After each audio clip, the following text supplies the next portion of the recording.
کې زموږ په دې ملک کې د درنې جلوسونو د غر ته څنګه ګورې؟ زموږ ملک کې هم څه ترقي ولیده؟ وروره زه خو ښکاره ویم نه د چا نه یېرېږم او نه شرمېږم چې دا عمران خان راغلی دی که نه نو ملک یې غرق او تباه کړ. ملک غرق او تباه شو چې دی خو دې جیل کې دی. زه ویم چې دی پانسي کې دلته زمونږ دا کشر کل چې دی دی د ګډېدو اموخته دي دی دې ګډا ته خوشحالیږي که هر کله مشران راووتل نو دا عمران خان به بیا په دې ځای نه پاس کېږي. دا کشر کل دی.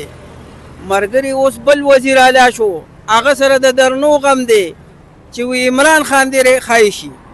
هلکه دې عوامو ته پام وکړه. دا عوامو دونه ګراني راله په هر ځای کې هسپتالونه وګوره، روډونه وګوره، سکولونه وګوره.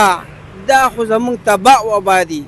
دا خو د صوبې کار دی، د دې وزیر اعلی دا کار دی چې دا وکړي او دې عوامو له ریلیف ورکړي، د دې عوامو خیال وساتي. دا خو دې راغلی دا هغه چېرته د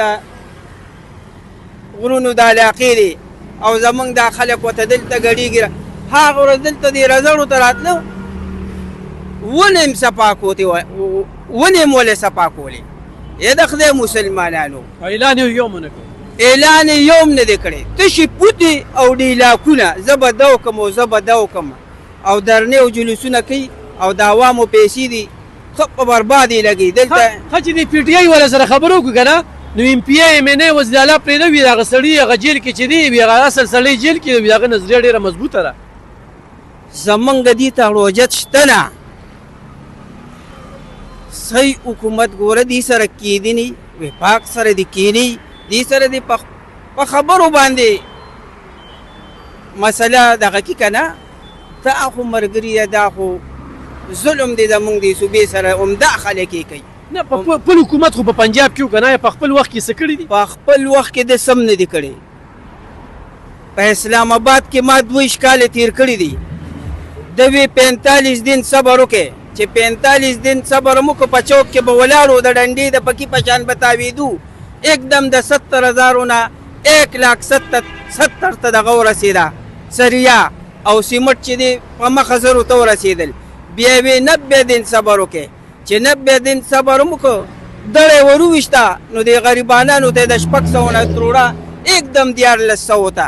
خدای راستی د خو ملک غرق او تباه کو دی. خو د حکومت قابل اړوم نه او نه د چا نه یېرېږم او نه د چا نه شرمېږم.